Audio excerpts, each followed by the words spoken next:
move on to series. First, let's see if we can define some differences between the two things.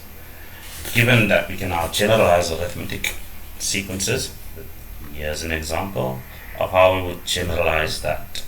Remember, this is just a sequence, or informally a list of objects. What makes it special is that we can detect a pattern and predict with it.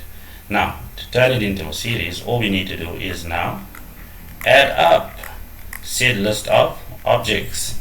Again, there's a pattern in the sequence, so there should be a pattern in the addition of that sequence. We'll get to that soon. Here's an example where all we are doing is adding 5, obviously. Adding 5, but also there is an addition running right through the list, which then makes it a series. Moving right along.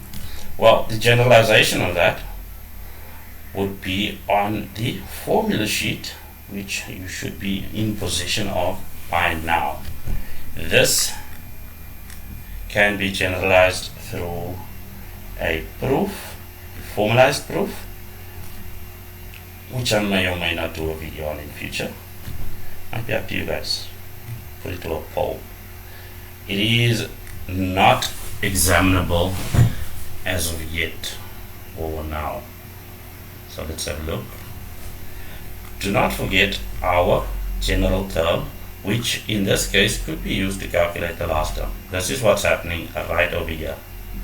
It is sort of a conversion from the one formula to the other, with this being the starting point, and then obviously the 2a is split into 2a's, and then that can then give us our nth term, which is our last term in the shortened form of this formula.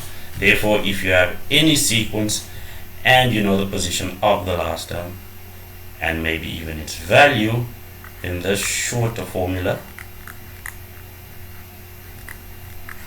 might be the one to aim for. Let logic be your guide in your choices. Another thing is that this will not be present on your formula sheet.